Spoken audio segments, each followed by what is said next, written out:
Sup, Nerdmigos? I'm Jive Talking Nerd John Norker. We've got Wife here. We're here for another review Jive. It's obviously Thursday, which means it's Star Trek Thursday. Yeah, we haven't done something in a while. It's whatever. Deal with it. Sometimes you just need a break. Yeah, sometimes you feel like a nut. And sometimes you don't. And sometimes you don't. Yeah, we learned that in the 90s, guys. Pay attention. But keep up. Once you pop, you cannot stop. Yeah, you can definitely stop. Watch Matt Pat about that. He has a whole thing. Right? Wasn't that Matt Pat? No, was it? Yeah, I think he had a whole thing about once you pop, you can most assuredly stop. I thought it was the Screen Rant guy, Ryan. Maybe it was Ryan. I think listen, it was either Ryan or Matt Pat. I don't remember which. I watched too much YouTube. It's not the fucking point. Anywho, so this is Star Trek Thursday. We watched episode 3 of Star Trek Discovery, People of Earf. That's with an F. And the correct spelling. The correct spelling of Earf is E-A-R-F.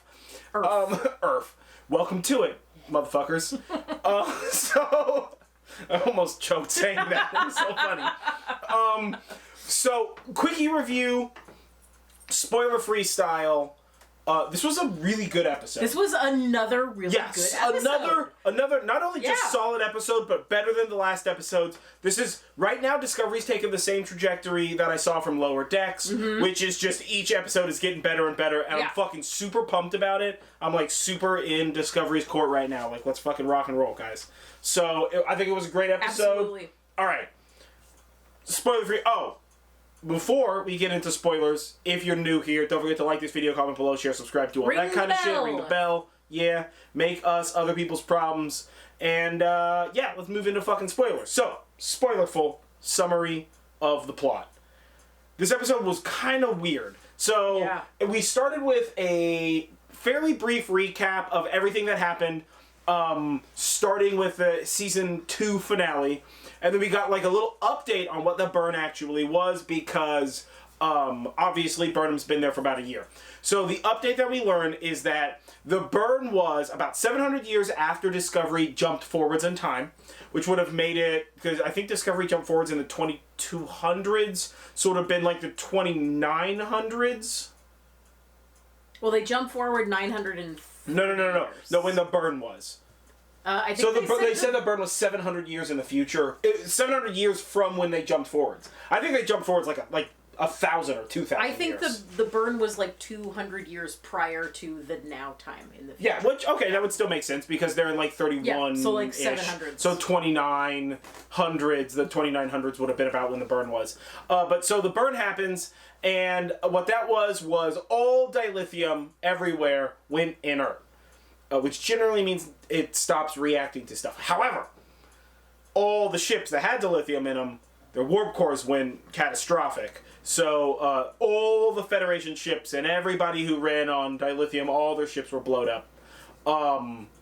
So that sucks ass. Yep. And then the Federation tried to find a bunch of different, hey, what if we try this kind of drive? And what if we tried this kind of drive to re-establish faster than light travel? And that shit really never worked out. So the Federation collapsed, because everybody was stranded across the whole galaxy, which is like a lot of space.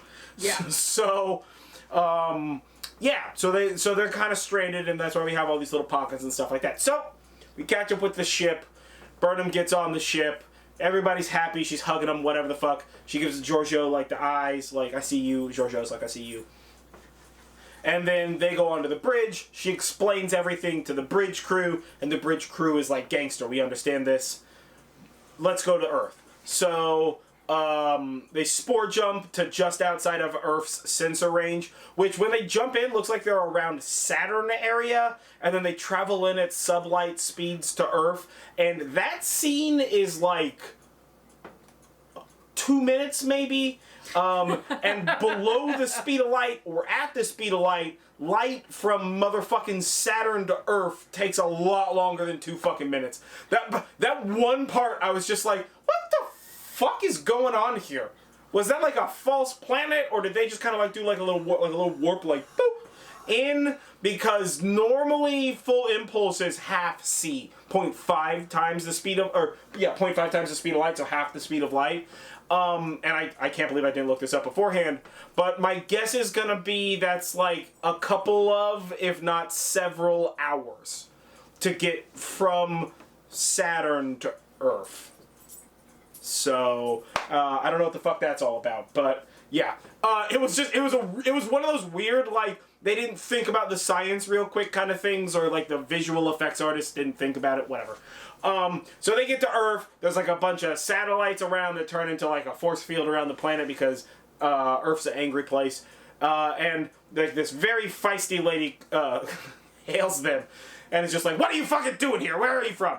And they're like, "Hey, you're not welcome here." They're like, "Hey, we're from the Federation. This is like our home planet. What's going on here?" And she's like, "None of this shit. We're gonna inspect you." So they just like, everybody bloops in, right? Just inspections. Everybody guns inspections. So everybody gets inspected. Everything's fucking fine. There's like a girl on the inspection team in engineering who's kind of like up to some stuff. We get just solid Tilly and chief engineer just being sassy about stuff. It's the so fucking good. Best. Oh my god. Yeah. I love what they're doing with Tilly. I love what they're doing with the chief engineer. Just I love all of it. Everybody's so sassy. So that shit happens, and we get the inspection, and then we get like a nice moment between Tilly and Burnham, where Tilly sort of breaks down about like leaving her family behind, and Burnham and then, you know, and Burnham kind of comforts her, and then Tilly's sort of like, you know, I have this vision of you like holding a daisy or whatever. Dandelion, thank you, that's the word, I couldn't think of it. Holding a dandelion and like blowing on it, and all the seeds scattering to the winds, and she's like, you know, you let us go, didn't you? And Burnham almost like doesn't respond and just like hugs Tilly with like sort of a nod of yes, like Burnham had to live this last year as though her friends were gone forever because she didn't know. Right? I mean, well, and not only did she not know if they survived, first of all, but she didn't know when they would pop out. And they could have popped minutes, out. It could be 50 years in the past. Years. They could have popped out 50 years in the future. You know, I mean, that's the fuckest with time travel. Is like she could have thrown them back to like Kirk and Spock in San Francisco collecting whales from hippies. So like anything was plausible. And she had no fucking clue where they were, so she had to, like, not abandon them or give them up, but simply, like, relegate herself to the truth that she may never see her friends, her new family again. So that was, like, a super moving moment. And then, of course, like, the bad guy, the bad space raiders who've been attacking Earth show up. Right? Yeah. The guy's name is Wen, and they're just like, "What are we gonna do? Everything's bad." And Saru, man, let me tell you what, he got that last pip on to become captain, and is immediately just like, "None of this shit on my fucking bridge." I love it. I love what they're doing with Saru. He's really strengthened as a character. Yeah. But so he's like, "All right, we gotta figure some stuff out," and then Burnham is just like, "Okay, me and Book are gonna bounce. We gotta get on some Federation clothes." So she fucking bounces, get a little six-packs.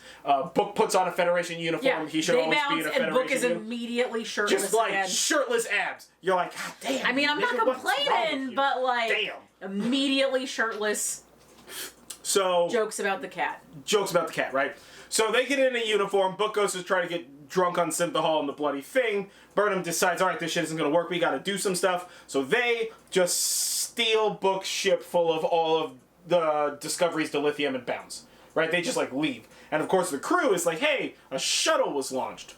Book's ship with 2 humans on it. And all our dilithium. and of course, like, the sassy Earth captain was just like, fucking told you! Everything's bad! And Saru's just like, none of your shit. What are we gonna fucking do about this?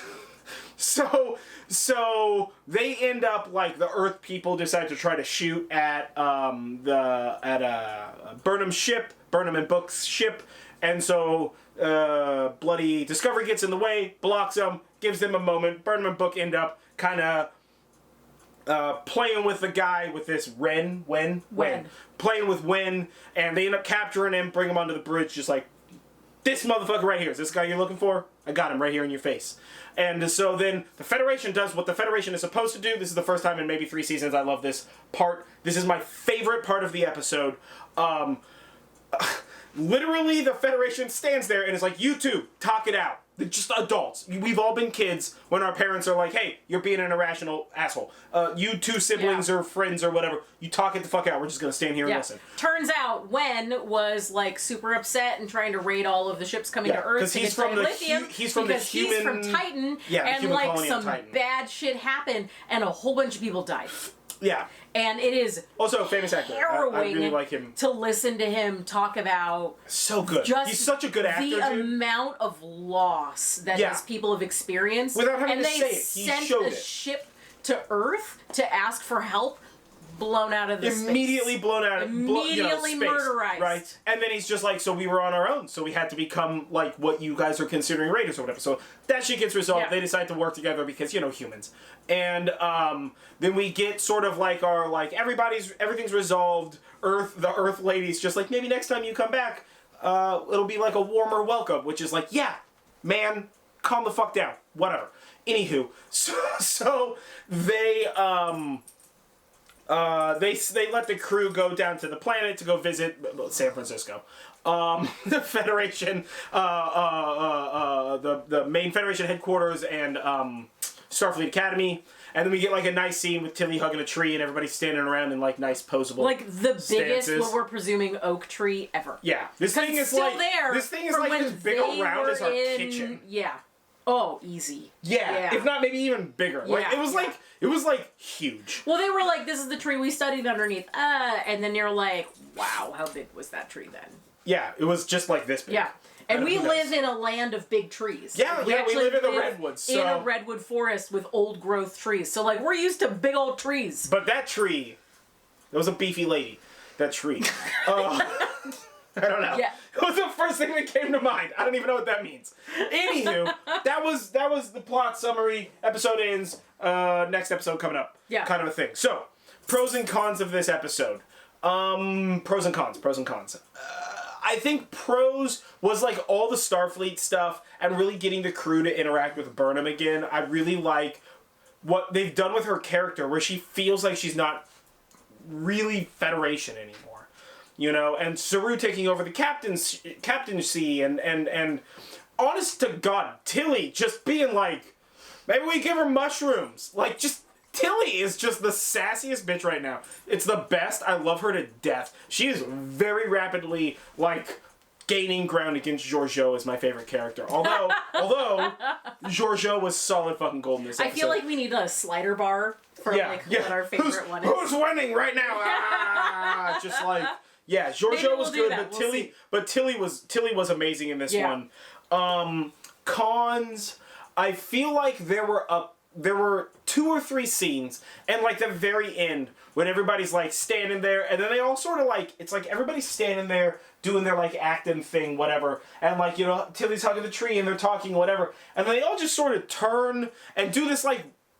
What I would call a TV guide pose, which I understand makes me sound old as shit, but it's like when you used to read we used to get the TV guide all the time when I was a kid, like back when we were watching like Voyager and stuff like that, and you would always have like the cast of the crew like posing like whatever. Just like standing there posing in front of a set piece, and that was like the centerfold in the TV guide when they were trying to promote Star Trek Voyager or DS9 or whatever the fuck, right? And the way that they sort of all like turn into it, and it just they sort of like, and the camera just starts to pull back. Yeah. That scene.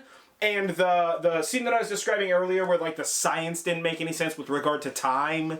And there were a couple of, like, scenes that just felt out of place, although it was primarily at the very beginning of the episode and very end of the episode. Those are really my only cons. I actually really enjoyed this episode, like, a lot.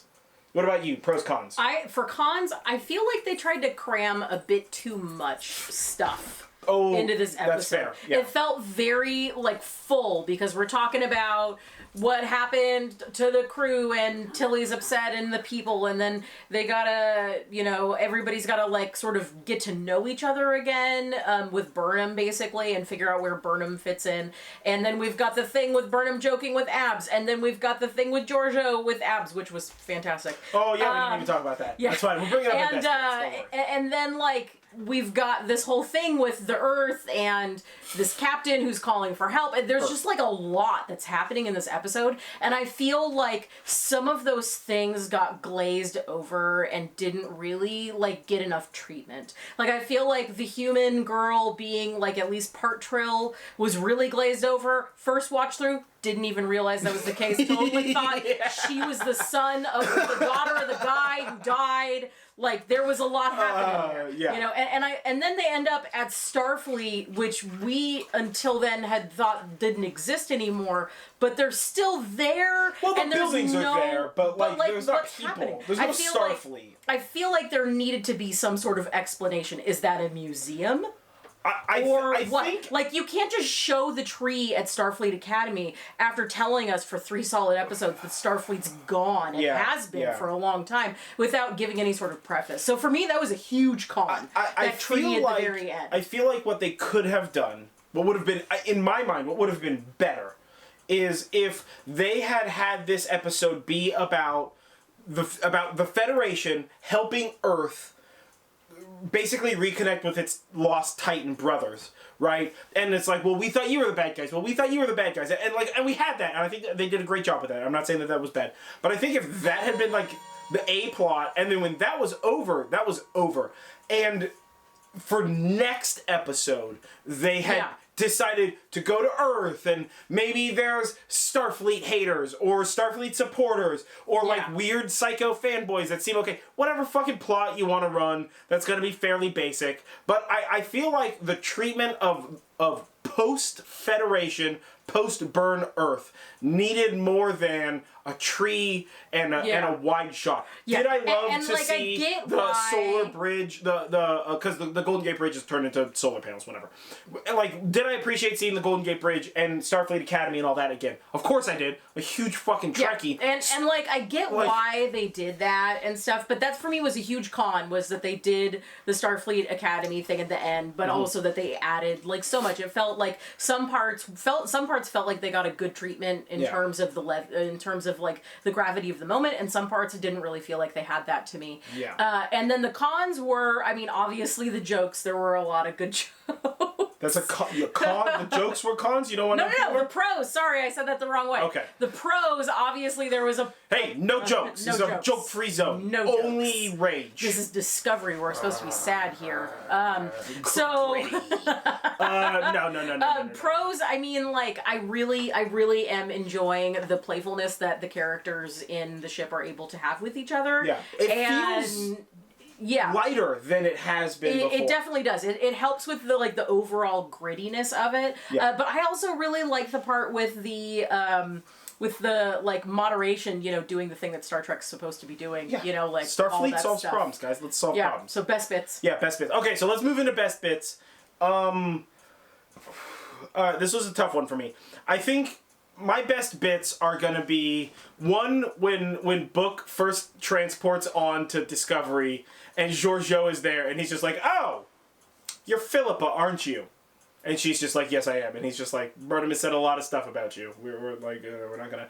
And then she's just like, "So, like, what were you guys doing while you were gallivanting around?" She's basically like, "Are you dating my daughter?" Well, and he's just like, "What do you mean gallivanting?" And she's like, "You know, you were just like trucking around the galaxy with your girlfriend or whatever." And he's just like, "No, we're not dating." I'm like, "We've never really." I mean, we're not gonna have this conversation. You need to answer my question because she like got him flummoxed. Which was really a super adorable scene. Yeah. But it also really showed, and I think that this season has really shown how much Philippa Georgiou truly cares about Michael Burnham. Like really, this feels even more than the first season. This really feels like a mother-daughter relationship. Yeah, it does. Like they're quiet. And they don't share very much, and they have differential opinions on a lot of things, but they still give each other this familial, parental level of respect and honor. And I really, really fucking enjoyed that. It felt good to see Philippa not just be like the secret agent on the ship, you know? She's not just the spy on the boat, as it were, which I feel like is a lot of the way they write her character. That being said... Also, just fucking jump cut to abs was almost laugh out loud hilarious. Not in a, like, joke way, but just it was so good. I'm gonna say my best bit is the jump cut to F. It's like the best bit. We were watching it the first time, because we usually watch this twice before we film these. We were watching it the first time around, and I looked at the screen and was like, why is his shirt off already? Yeah. Again. Like, I'm not complaining, but why? And then he makes the cat joke, and I just... Yeah. Done. And he's talking shit about how uncomfortable the Starfleet uniforms are and shit. It was so good. And just like Book being, where she's just like, oh, like, put your synthahol down. And he's like, synthahol? Ah, I was trying to get a heat on. Ah. Like, Book is probably one of my favorite characters. You know, most assuredly. Assuredly. And then let's get into ratings. Yeah, we got best bits? I would say this was a pretty solid 4 out of 5. Yeah, I would say this was a 4 out of 5. There were some things that I didn't like about it, but it didn't take away from my enjoyment of the episode. This episode is only getting... Like, these episodes are only getting better. Now, since you pointed it out, I do think that Discovery Season 3 is suffering from a little bit too much speed. I think it came out of Season 2... Season 2 had a good clip, and I think it came out of Season 2 with a good clip, and I think that it hit the ground running with this season, and maybe a little too fast, and I think it needs to slow down, and I actually believe this next episode is going to slow us down quite a bit. I know that they had a lot of stuff they had to get done fairly rapidly with regard to, like, sort of re-universe building. So I respect and understand the like necessary writing traps that they put themselves in by taking this course of action. But I think that talking about this episode being too full really makes me think that the last 2 episodes have been they've all been really full. And I feel like this show just they have so much to say. And we need to just kind of slow down and take a breather and recenter ourselves on the crew of the Discovery and their trials and tribulations. All that being said, of course, each episode has been getting better.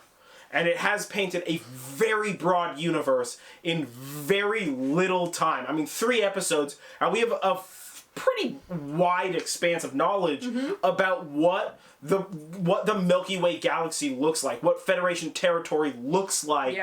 Several thousand, 1,000, whatever the fuck, however long they jump forwards in time, I have no fucking clue.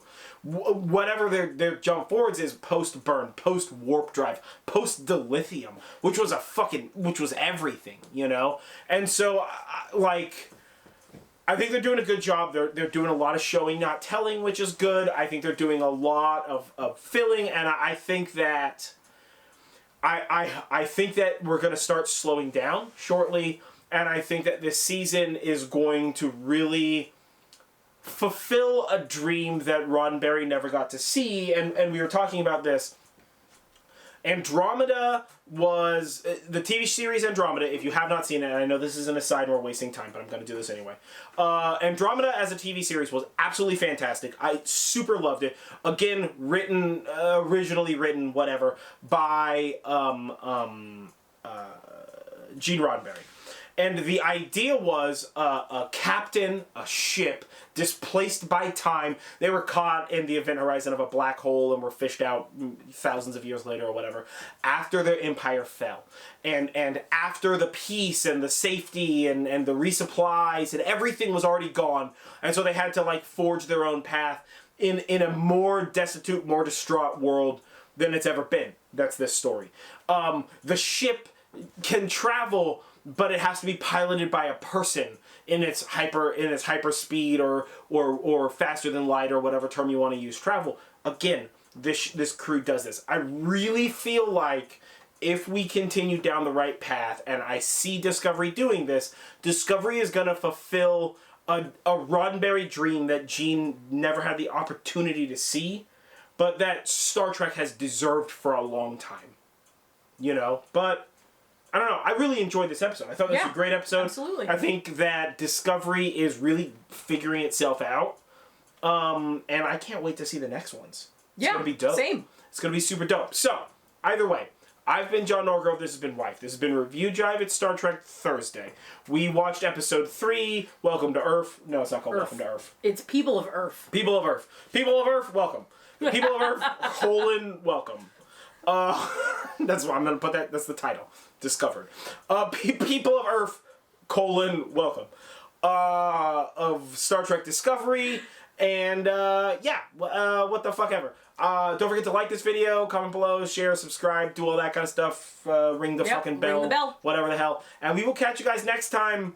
We're doing more stuff. Don't worry. We had power outages, PSPS. If you're not from California, sometimes we just don't have power around here.